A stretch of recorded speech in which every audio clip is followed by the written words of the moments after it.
Dear students, welcome to Lokesh Rahul academy.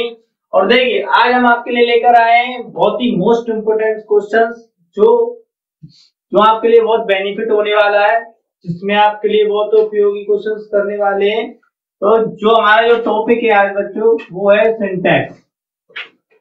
यानी आज हम जो क्वेश्चंस करने वाले हैं वो सिंटैक्स से रिलेटेड होने वाले हैं। यानी इसमें हम देखेंगे कि सिंटैक्स से रिलेटेड कहां पर कौन से पार्ट्स में एरर आते हैं जो अक्सर जो हमारे लिए क्वेश्चन पेपर्स में हमसे अक्सर पूछ ले जाते हैं, और हम उन्हें देखेंगे कि कैसे हमें उन एरर पार्ट्स को आइडेंटिफाई करना है और किस प्रकार से उनके एरर्स को हमें कंप्लीट करके सही करके आगे बढ़ना है। तो देखते हैं अपने पहले क्वेश्चंस की ओर। तो देखिए आपको दिख रहा है पहला क्वेश्चन जो हम आपकी स्क्रीन पर दिख रहा होगा, I am grateful for you to your kindness. यानी कि ये जो इसमें जो एरर पार्ट है वो कहाँ है, तो हम इसको कैसे आइडेंटिफाई करें। तो हम जानते हैं कि जो फोर है, ग्रेटफुल यानी फोर, जब हम फोर यूज करते हैं तो किसी वस्तु के लिए या फिर किसी के लिए के अर्थ में मेनली इसका काम होता है। तो लेकिन जब हमारा यहाँ पर कोई नाउन या फिर कोई पर्सन से रिलेटेड बात करते हैं तो यहाँ पर फोर का यूज नहीं होता है। तो यहाँ पर किसका यूज होता है, टू का। किसका यूज करते हैं हम, टू का। यानी कि जब हम किसी पर्सन से बातें करते हैं, पर्सन के लिए कोई शब्द का यूज करते हैं, तो उस जगह पर जो हमारा प्रपोजिशन यूज किया जाता है वो किसका यूज किया जाता है, टू का। आगे देखते हैं, जैसे कि I am grateful to you. अब लेकिन यहाँ पर क्या है, टू योर काइंडनेस। बट यहाँ पर जो काइंडनेस है वो क्या है, एक बोल सकते हैं मतलब एक भावना है या फिर एक सिंपैथी है। तो जब किसी वस्तु के लिए जब किसी प्रपोजिशन का यूज किया जाता है तो उसके लिए क्या यूज किया जाता है, फोर का यूज किया जाता है। तो इस पर हमारे यहाँ पर जो है एरर क्या है, जो हमारा यहाँ पर जो एरर है वो ये है कि यहाँ पर टू भी क्या है, गलत वर्ड यूज हुआ है। इस जगह पे किसका यूज होना चाहिए, फोर का। तो इस जगह इस क्वेश्चन में हमारे पास जो एरर पार्ट रहे वो दो रहे। पहला फोर, यानी कि जब हम किसी इंसान से रिलेटेड बात करते हैं तो किस प्रपोजिशन का यूज करते हैं, टू का। लेकिन किसी वस्तु के लिए कोई बात करते हैं तो किसका यूज करते हैं, फोर का। जैसे कि मैंने आप लोगों की हेल्प के लिए जो वर्ड लिख दिए हैं कि फोर किसी चीज के लिए, किसी चीज के प्रति या कोई वस्तु के प्रति, बट टू यानी किसी व्यक्ति के प्रति। ओके, क्लियर है सभी को। चलिए देखते हैं दूसरा क्वेश्चन। जैसे देखिए आपके लिए दिखाई दे रहा है, because of the emergency help that the patient he would have died. तो इस जगह पे देखिए आपको बिल्कुल लग रहा होगा यार कहीं पे भी कोई भी गलती दिखाई नहीं पड़ रही है, लेकिन गलती है। गलती किस चीज की है, गलती इस चीज की है। तो देखते हैं हम, देखिए बिकॉज ऑफ, मैं आपको बताऊं बिकॉज ऑफ जो वर्ड है ये जो बिकॉज ऑफ जो है के कारण इसका यूज किया जाता है। बट इसका जो यूज है वो स्टार्टिंग में नहीं कर सकते, किसी भी सेंटेंस के स्टार्ट में इसको यूज नहीं कर सकते। क्यों नहीं कर सकते, क्योंकि इसको जो यूज किया जाता है वो मिडिल में यूज कर सकते हैं। हम इसको कहां पर यूज कर सकते हैं, मिडिल में। क्योंकि ये जो ग्रामर का ये नियम कहता है हमारा कि जो बिकॉज ऑफ जो है वो कहां पर यूज किया जाता है, मिडिल में। तो अब आप कहेंगे कि स्टार्ट में क्या यूज करना चाहिए, तो स्टार्ट के लिए हमारे लिए दो वर्ड यूज बनाए गए हैं, उसका नाम है owing to and due to. यानी कि इन दोनों का मतलब भी क्या है, के कारण ही है। बट जब हम कोई सेंटेंस को स्टार्ट कर रहे हैं और हमें उस जगह पे के कारण के अर्थ के लिए कुछ वर्ड का यूज करना है तो उस जगह पे हम यूज कर सकते हैं ओइंग टू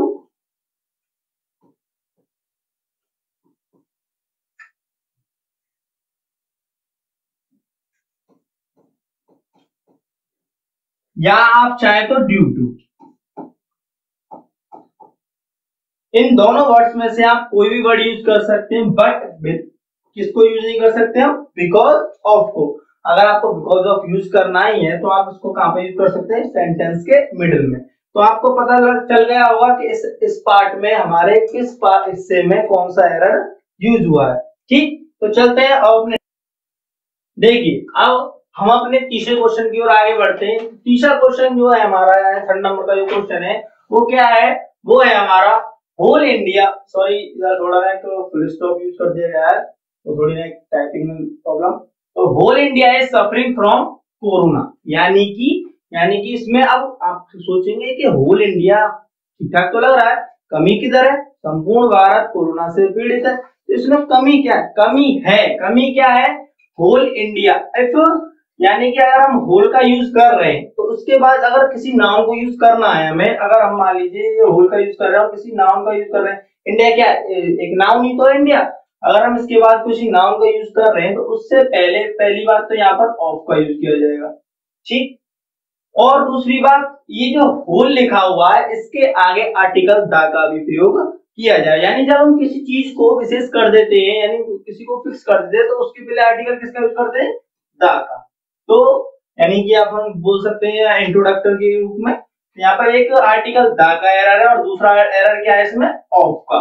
जैसे कि मैंने आप लोगों के लिए हिंट के रूप में लिखा हुआ है, क्या लिखा हुआ है, होल के पीछे डायरेक्ट नाउन का प्रयोग नहीं किया जाता है, बीच में ऑफ लगाकर इसे इस तरीके से लिखा जाता है। यानी किस तरीके से लिखा जाता है, यानी होल प्लस हो ऑफ प्लस नाउन। तो ये आप एक प्रकार से अपने माइंड में एक कह सकते हैं एक इमेज बना लीजिए कि अगर कहीं आपको होल दिखता है उसके जस्ट बाद क्या मिल जाए, नाउन मिल जाता है, तो उससे पहले के बीच में क्या ऐड करना है, हमें ऑफ का एरर करना है। क्लियर, सभी को समझ में आया? चलिए बहुत अच्छे। अब आगे देखते हैं अपने क्वेश्चन नंबर 4 को। तो जो हमारा क्वेश्चन नंबर 4 है वो है my sympathies are always with the poor, यानी मेरी जो सिंपैथीज हैं वो हमेशा गरीबों के साथ हैं। अब बोलेंगे आप कि जो सिंपैथी है, मतलब ठीक है sympathies are always with the poor, तो जो ठीक ठाक तो लग रहा है, बिल्कुल सही। चलिए बहुत अच्छे। जब सब कुछ सही है तो फिर एरर किस पार्ट में है, तो एरर इस पार्ट में है मेरे दोस्तों कि जो एब्स्ट्रैक्ट नाउन या मटेरियल नाउन जो होते हैं वे जो यूज किए जाते हैं वो किस प्रकार यूज किए जाते हैं, सिंगुलर यूज किए जाते हैं, नॉट प्लूरल। तो हम यहाँ पर इसको एक तो पहली बात तो इसको सिंगुलर करने वाले हैं, यानी सिंपैथी कर देंगे इसको, एंड उससे आगे इसका क्या कर देंगे, आर को किस में चेंज कर देंगे, सिंगुलर। तो सिंपैथी के साथ सिंगुलर क्या यूज किया जाना चाहिए, इज। क्या यूज किया जाना चाहिए, इज। अब हमारा जो सेंटेंस है बिल्कुल करेक्ट है, यानी हमारे पास एरर कितने थे, एक एंड मतलब 1 एंड 2, यानी my sympathy is always with the poor, यानी जो मेरी जो सिंपैथी है, जो मेरी दया की जो भावना है, हमेशा गरीबों के साथ है। तो यहाँ पर हमने सीखा कि जो material noun and abstract nouns are always used in singular form, neither nor plural form. Clear, आगे देखते हैं। देखिए हमारा जो क्वेश्चन नंबर 5 है वो क्या है, क्वेश्चन नंबर 5 हमारा he signed in the papers, he signed in the papers. अब देखिए साइंड इन द पेपर्स, सही बात तो है कि उसने उसको हस्ताक्षर किए, बट मैं आपको बता दूं resembles, enter, attack, reach, control, order, sign, combat, access, assess, compress, equal, यानी कि ये कुछ ऐसे वर्ब्स हैं जो आपको क्या है लगेंगे तो हाँ ठीक ठाक है, सही यूज कर रहे हैं हम, बट इनके साथ किसी भी प्रीपोजिशन का यूज नहीं किया जाता। यानी कि फिर अगर किसी भी प्रीपोजिशन का यूज नहीं किया तो क्या करना चाहिए हमें करना चाहिए ही साइंड, इनको क्रॉस कर दें या इनको ना यूज करें, ही साइंड द पेपर्स, उसने कागजों पर हस्ताक्षर किए। क्लियर, यहाँ तक सभी को समझ में आया? तो देखिए इस प्रकार से कुछ हमारे जो एरर्स होते हैं वो सिंटैक्स में हमसे अक्सर पूछ लिए जाते हैं और हम उनमें थोड़ा कंफ्यूज रहते हैं कि कुछ सेंटेंसेस बिल्कुल सही लगते हैं पर उनमें एरर्स होते हैं। तो उन एरर्स को पहचानना ही हमारा सिंटैक्स को सही तरीके से करने का ढंग होता है। तो यहाँ तक चलिए अब आगे अपने क्वेश्चन की ओर बढ़ते हैं, क्वेश्चन नंबर 6 की ओर। देखिए A modest man does not boast his merits, यानी कि अब इसमें क्या है, तो मैं आपको बता दूं कि जो boast, afraid, ashamed, capable, certain, deprived, ये जो कुछ verbs हैं या noun है वो क्या यूज करते हैं उनके साथ, मतलब प्रपोजिशन क्या यूज करते हैं, यानी कि इनका जो फ्रेज बनता है पूरा जो प्रपोजिशन के साथ तो वो होता है boast of। किसका यूज होता है, boast of। जैसे हम बोल सकते हैं A modest man does not boast of his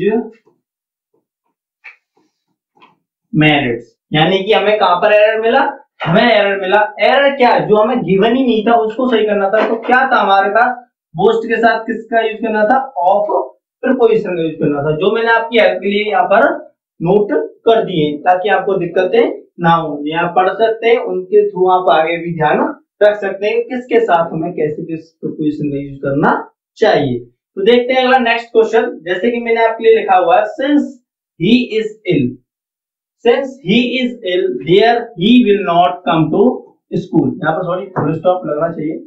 तो देखिए मैं आपको एक चीज बताता हूँ, सिंस का जो यूज होता है वैसे आमतौर पे हम जो यूज करते हैं वो से के अर्थ में यूज करते हैं, जैसा कि आप लोगों ने जैसे ट्रांसलेशन का जो सेक्शन होता है उसमें पढ़ा होगा कि सिंस फॉर का यूज करते हैं वह 2 घंटे से वह 4 घंटे से। तो आप लोग अच्छी तरह से जानते हैं कि सिंस का प्रयोग कहाँ किया जाता है, बट एक जगह और किया जाता है, वो होता है चूंकि के अर्थ में। कहां पर?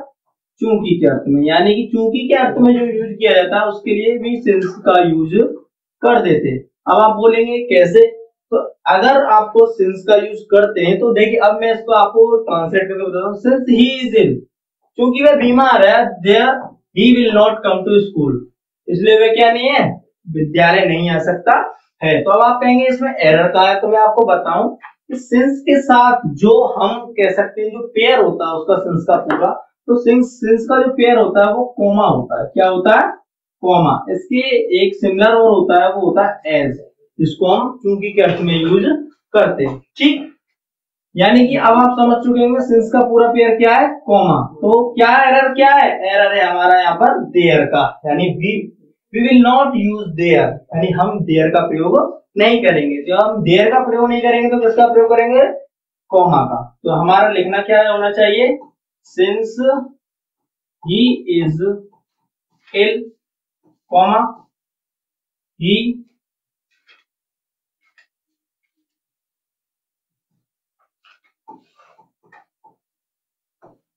will not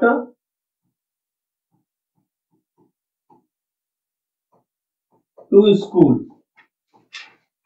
तो आप इस प्रकार से इसको करेक्ट कर सकते हैं, यानी इसमें जो करेक्शन है वो क्या है? कोमा का। तो अब आपको आई होप सभी के समझ में आया होगा कि सिंस का जो पेयर होता है वो क्या होता है? कोमा। जैसे ही देखिए बहुत सारे पेयर होते हैं, जैसे आप जानते हो कि जैसे नाइदर के साथ किसका पेयर किया जाता है? नॉर का। आइदर के साथ और का। सिमिलर सिंस के साथ किसका पेयर बनाया गया है? कोमा का। ठीक, तो चलिए अब देखते हैं अपने नेक्स्ट क्वेश्चन को। नेक्स्ट क्वेश्चन है हमारा, Ravi is taller of the 2 brothers. तो रवि है अपने 2 भाइयों से टॉलर। ठीक ठीक है। तो अब आप कहेंगे भाई ठीक है, टॉलर वर्ब है, मतलब कंपैरेटिव डिग्री का यूज किया गया, बहुत अच्छी बात है।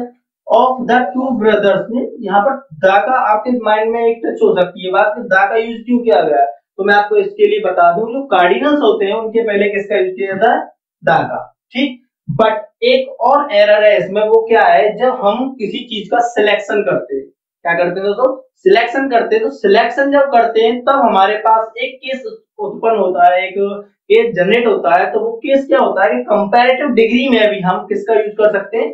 और द का यूज कर सकते हैं। किसका यूज कर सकते हैं? द का। तो इट मींस क्या मतलब है मेरा कहने का? तो Ravi is the taller of the 2 brothers. तो हम कह सकते हैं भाई देखो सिलेक्शन कैसे, यानी 2 भाइयों में से हम रवि को क्या कर रहे हैं? सेलेक्ट कर रहे हैं। क्या कर रहे हैं? सेलेक्ट कर रहे हैं। तो जब हम सेलेक्ट करते हैं तो किसका यूज कर लेते हैं? तब उस जगह पे जब कम डिग्रीज अगर हम यूज कर रहे हैं, तो अगर हम डिग्रीज यूज कर रहे हैं तो हम द का प्रयोग कंपैरेटिव डिग्री से पहले कर सकते हैं। क्लियर याद है सभी को? चलिए बहुत अच्छा। जैसे मैंने आपके लिए हिंट के रूप में लिखा हुआ, सिलेक्शन करते समय डिग्री से पहले द तथा कार्डिनल से पहले द आता है। ठीक है ना? यहाँ सिलेक्शन की बात हो वहां पर दोनों के आगे हम द का यूज करते हैं। चलिए जैसे कि अब आपके लिए सामने 9वां क्वेश्चन है। 9th क्वेश्चन क्या है हमारा? It is the same watch which I purchase today. यानी कि यह वही घड़ी है, यानी वही सेम टू सेम घड़ी है मेरी जो मैंने आज खरीदी। अब आप कहेंगे ठीक है, उसमें एरर कहाँ है? तो एरर है, बिल्कुल है, एरर है इसमें रिलेटिव प्रोनाउन का। अब आप कहेंगे रिलेटिव प्रोनाउन कैसे? ठीक है, वस्तु के बारे में बात करें, विच का यूज कॉमन, बिल्कुल बात आपकी सही है, बट मैं आपको एक बात कॉमन सी बता दूं कि विच का यूज हम बिल्कुल आप कह सकते हैं कि सर विच का यूज करना स्वाभाविक है, कर सकते हैं, क्योंकि विच का यूज इसीलिए बनाया गया है वस्तुओं के लिए। ठीक है, बट मैं आपके लिए बोलता हूँ कुछ वर्ड्स ऐसे होते हैं अगर वो सेंटेंस में यूज कर दिए जाए, समझ रहे हैं? अगर वो सेंटेंस में यूज कर दिए जाए तो उनमें जो यूज है रिलेटिव प्रोनाउन का वो चेंज हो जाता है। जैसे इसमें यूज किया गया सेम का, तो मैं आपको बता दूं, तो देखिए सेम के साथ 2 इस प्रकार से कर सकते हैं हम। अगर आप 12th लेवल तक है, ठीक है, 12th लेवल की ही बात कर रहे हैं, तो हम इसमें दैट का प्रयोग आसानी से कर सकते हैं, कोई दिक्कत नहीं, सही। बट सेम के साथ एक और है जो इसका यूज करते हैं, वो क्या है, एज का। तो आप जो चाहे वो यूज कर सकते हैं, आपका बिल्कुल भी करेक्ट, बिल्कुल भी मतलब इनकरेक्ट नहीं कहलाएगा। क्लियर। अब आप कहेंगे पेपर में अगर ऑप्शनल के रूप में आ जाए तो पेपर में अगर आपके लिए ऑप्शनल यूज होता है तो आपको दोनों में से एक ही दिया जाएगा, ना कि दोनों दिए जाएंगे। ठीक है ना। तो इस बात से आप बिल्कुल परेशान ना हो कि दोनों आ जाएंगे या एक, तो आपके लिए पेपर में एक ही गिवन होगा, क्योंकि जो करेक्ट है वही तो दिया जाएगा। 3 तो अनकरेक्ट ही होते हैं हमारे, इनकरेक्ट। ठीक, तो हम यहाँ पर क्या यूज कर दें, तो आपके लिए मैं यूज कर देता हूँ दैट का। क्लियर। चलिए, बहुत अच्छे समझ में आया आता सभी को। चलिए, तो अब हम अगले क्वेश्चन की ओर बढ़ते हैं। तो देखिए दोस्तों, अगला जो क्वेश्चन है वो ये है हमारा, the gentry of this town is not invited, यानी कि जो इस गांव की जो जनसंख्या, जेंट्री मतलब जनसंख्या, पॉपुलेशन बोल सकते हैं, तो उसको कहते हैं कि मतलब इज नॉट इनवाइटेड, यानी gentry of this town is not invited. तो मैं आपको बता दूं, कुछ ऐसे वर्ड्स होते हैं, कुछ ऐसे नाउन्स होते हैं जो दिखने में तो ऐसे लगते हैं जैसे मानो बहुत ही इजी, यानी सिंगुलर से लग रहे हैं, बिल्कुल आसान। नहीं देखा, हाँ ठीक है, सिंगुलर है, क्या यूज करना चाहिए, हाँ एक वचन पर, ठीक है, बहुत अच्छी। लेकिन बट होता क्या है, वो होते बिल्कुल ही उनका अपोजिट है। It mean gentry, cattle, vermin, police, military, police, sorry double हो गया ये, चिल्ड्रन, इन्फेंट्री, यानी कुछ ये जो कुछ मैंने आपके लिए लिखे हैं, आपके लिए जो हेल्प करेंगे, तो कुछ ऐसे नाउन्स हैं जो दिखने में तो बिल्कुल देखिए सिंगुलर है, ठीक है, जेंट्री है, कैटल है, बहुत अच्छी बात है, वर्मिन है, बहुत अच्छी बात है, सिंगुलर से लग रहा है। बट क्या है ये, होते क्या है, ये होते हैं प्लूरल। जैसे कि मैंने आपके लिए लिखा हुआ है, कुछ नाउन्स दिखने में सिंगुलर लगते हैं लेकिन वे प्लूरल होते हैं, उनके साथ प्लूरल वर्ब का प्रयोग किया जाता है। तो अब आप समझ चुके हैं प्लूरल वर्ब से मतलब क्या है हमारा, प्लूरल वर्ब से मतलब है इज का, यानी इज नॉट अप्लाई हेयर, यानी जो इज है वो यहाँ पर अप्लाई नहीं की जाएगी। तो क्या यूज किया जाना चाहिए यहाँ पर, आर। क्या यूज किया जाना चाहिए, आर। तो हमारा जो करेक्शन था वो कहाँ था, इज का, यानी इज को नॉट यूज और आर का यूज उचित है, यानी बिल्कुल करेक्ट है हमारा। तो आइए देखते हैं अपने नेक्स्ट क्वेश्चन की ओर। यानी नेक्स्ट क्वेश्चन क्या है हमारा, the wounded were taken to the hospital, यानी कि जो घायल लोग हैं उनको कहाँ ले जाया गया, हॉस्पिटल। तो मैं आपको एक आर्टिकल का एक रूल है हमारा, जब हम दा पढ़ते हैं तो उसमें एक नियम आता है कि व्हेन, यानी जब हम दा का प्रयोग करते हैं तो उसमें एक नियम होता है कि जब किसी प्रॉपर जिस स्थान के लिए, जो यानी जो स्थान जिस कार्य के लिए बनाए गए हैं, अगर हम उन स्थानों पर उस कार्य के लिए ना जाकर किसी और कार्य के, यानी किसी और मोटिव के थ्रू जाते हैं, तो उसके लिए दा का यूज उचित है। बट अगर हम उसी स्थान पर उसी कार्य के लिए जा रहे हैं तो उस जगह पर दा का यूज गलत है, यानी कि यहाँ पर फिर एरर कहाँ हुआ, तो एरर हुआ हमारा दा में। दा में कैसे, यानी जो घायल लोग हैं उनको कहाँ लिया जाएगा, हॉस्पिटल, सीधी सी बात है। तो हॉस्पिटल बनाए किस लिए, कि घायल लोगों का जो है इलाज किया जा सके, यहाँ की घूमने फिरने के लिए तो बनाए नहीं गए। तो जब घूमने फिरने के लिए बनाए नहीं गए तो यानी मोटिव है, जिस मोटिव के लिए वो बनाए गए हैं, जो प्लेसेस बनाए गए हैं, उसी मोटिव के थ्रू हम वहां जा रहे हैं, तो उस जगह पे आर्टिकल ता का यूज नहीं होता। तो we do not use article ता। ठीक, तो हम यहाँ पर एरर क्या है हमारा, तो दा का एरर है, तो हम यहाँ से दा को क्रॉप कर देंगे, यानी काट देंगे, रिमूव कर देंगे। तो हमारे पास क्या बचने वाला है, the wounded were taken to hospital. Clear यहाँ तक सभी को, समझ में आ रहा है सभी को। चलिए, बहुत अच्छे। अगला क्वेश्चन है हमारा next question 12, the wages of sin are death. देखिए मैं आपको एक बात बताऊं, तो जब हम पढ़ते हैं तो हम वेजेस को पढ़ते हैं, वेजेस। अब देखिए वेजेस का मतलब क्या है, वेजेस के दो अर्थ होते हैं हमारे, एक अर्थ होता है कीमत, एक अर्थ होता है कीमत, और दूसरा जो अर्थ होता है वो होता है हमारा परिणाम। क्या होता है, अरे नाम। अब देखिए, यानी कि जब बेसिस का अर्थ कीमत के यूज में होता है तो हमको उसको यूज करते हैं as a plural form. But अगर उसका परिणाम के रूप में, रिजल्ट के रूप में यूज करते हैं बेसिस का, तो we use basis in singular form, यानी कि जो बेसिस है हम उसको किस प्रकार यूज करेंगे, सिंगुलर फॉर्म में। तो आपको समझ में आ चुका हो कि बेसिस जो परिणाम के रूप में यूज हो रहा है तो सिंगुलर फॉर्म के रूप में यूज किया जाएगा। तो हमें क्या करना चाहिए था, बेसिस ऑफ सिन, यानी कि पाप का परिणाम, आर नहीं, क्या एज, क्या होना चाहिए एज, यानी कि the wages of sin is death, यानी कि जो पाप किया है, जो आपने रॉन्ग डीड यानी कोई भी रॉन्ग वर्क किया है, गलत काम किया है, तो उसका परिणाम क्या होता है, मौत होता है। तो इस जगह पे आर का एरर था, तो उसकी जगह पे क्या यूज करना चाहिए, एज। एक बार फिर से आप सुन ले, जो बेसिस होता है उसके जो हमारे दो सेंस होते हैं, एक कीमत, एक है परमार। इफ वी यूज कीमत यानी हम कीमत के रूप में यूज करते हैं, तो इसको क्या इस प्रकार जैसे मतलब प्लूरल फॉर्म में यूज कर सकते हैं, लेकिन बट अगर परिणाम के रूप में यूज कर रहे हैं तो सिंगुलर फॉर्म में ही यूज किया जाता है। क्लियर याद है सभी को? चलिए आगे देखते हैं क्वेश्चन नंबर 13। क्वेश्चन नंबर जो 13 है हमारा वो क्या है, when he awoke he asked where I am, जब वह जगा उसने पूछा कि मैं कहां था। यानी हम उसकी जब पास्ट, देखिए ये किस फॉर्म में, पास्ट फॉर्म, ये किस फॉर्म में, पास्ट फॉर्म। सिमिलर सी बात है, ये भी किस फॉर्म में होगा, पास्ट फॉर्म। तो पास्ट फॉर्म में होगा तो एम का क्या होना चाहिए, यहाँ पर एम का होना चाहिए वाज। तो हमारा यहाँ पर एरर पार्ट क्या है, एम, तो वी यूज वाज। क्या यूज करेंगे इधर, हम वाज को यूज करने वाले हैं, तो हम लिखेंगे यहाँ पर वाज। ठीक है, यानी एम यूज नहीं किया जाएगा। क्लियर याद है सभी को? चलिए बहुत अच्छे। तो अब हम अपने नेक्स्ट क्वेश्चन की ओर बढ़ रहे हैं, क्वेश्चन नंबर 14। तो क्वेश्चन नंबर 14 है वो क्या है, वो है हमारा Ram's brother's car has been stolen. Ram's brother's car has been stolen, यानी जो राम की, जो भाई की जो कार है वो बेची जा चुकी, चुर चुकी है। ठीक है, ठीक है, बहुत अच्छी बात है। तो अब आपको एक चीज बतानी है, ये सही है, अगर सही होता तो फिर यही क्यों दिया होता। चलिए, तो अब इसमें एरर है तो है किस बात का, तो मैं आपको बताऊं कि जब हम पजेसिव केस पढ़ते हैं तो उसमें हम पढ़ते हैं एपिस्ट्रोफी एस और द ऑफ का प्रयोग। तो एपिस्ट्रोफी एस का यूज करते हैं भाई, ठीक है, नॉमिनेटिव केस में तो यूज करते हैं एपिस्ट्रोफी एस का, बिल्कुल बात सही है।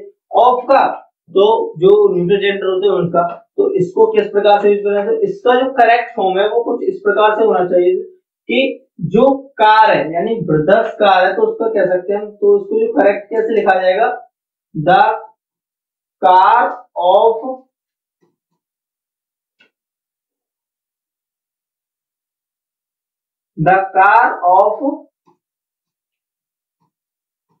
राम्स ब्रदर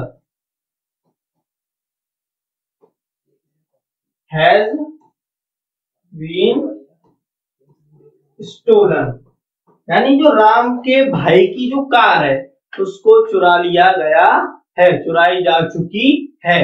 तो the car of Ram's brother, तो देखिए जो कार है वो कैसा है, एक वस्तु है, एक निर्जीव चीज है, तो उसके साथ ऑफ का प्रयोग। बट राम का भाई ये क्या है, एक सजीव चीज है, यानी जब हम सजीव को सजीव से रिलेट करते हैं, एक दूसरे के साथ संबंध दिखाते हैं, पजेसिव केस दिखाते हैं, तब उस जगह पे दोस्तों यूज किया जाता है हमारा apostrophe S. But we use of, तो हम कह सकते हैं ऑफ का प्रयोग जब पजेसिव दिखाते हैं तो एक न्यूट्रल जेंडर यानी कि एक प्रकार से एक वस्तु के साथ जब रिलेशन दिखाना हो तो उस जगह पे किसका यूज करना उचित होता है, हमारा क्या करेक्शन, क्या सही फॉर्मेशन क्या है, ऑफ का। उस जगह में सही फॉर्मेशन क्या है, ऑफ का। तो आई होप सभी के समझ में आया होगा कि इधर क्या था पूरा, यहाँ पर यहाँ से लेकर यहाँ तक पूरा जो क्या है इनकरेक्ट था, तो उसको सही करेक्ट फॉर्म में किस प्रकार से लिखा जाएगा, the car of Ram's brother has been stolen, यानी जो राम के भाई की जो कार है वह चुराई जा चुकी है। It is passive voice. Okay, ठीक है। Being a cold night I stay in my house, यानी कि रात बहुत ठंडी थी और मैं अपने घर में ही रुका। ठीक है, इसमें गलत क्या है, तो गलत ये है कि जब हम किसी मतलब मौसम से रिलेटेड बातें करते हैं, मौसम से रिलेटेड या टाइम से रिलेटेड, तो वी यूज इट, इसका यूज करते हैं इट का। तो हमें क्या यूज किया जाना चाहिए था, तो हमें यूज करना था कि बीइंग से पहले किसका यूज करना था, इट का। तो it being a cold night, रात बहुत ठंडी थी, और स्टेड इन माय हाउस, मैं अपने घर पर ही रुका, मैं अपने घर में ही रुका। तो जैसे मैंने आपके लिए लिखा है, जब सेंटेंस बीइंग से प्रारंभ हो रहा हो तथा वह मौसम और समय को प्रदर्शित करता हो, तो हम अरे उसके आगे थोड़ी ना प्रॉब्लम हो गई थी इशू, तो हम उससे पहले इट का प्रयोग करते हैं। तो हम यहाँ लिख सकते हैं उससे पहले इट का प्रयोग करते हैं। ठीक, तो आई होप सभी के समझ में आया होगा कि यहाँ पर क्या है, समय मतलब हम एक मौसम की वेदर के बारे में चर्चा कर रहे हैं तो उससे पहले किसका यूज करेंगे, इट का यूज करेंगे। क्लियर याद है सभी को? चले अपने नेक्स्ट क्वेश्चन की ओर।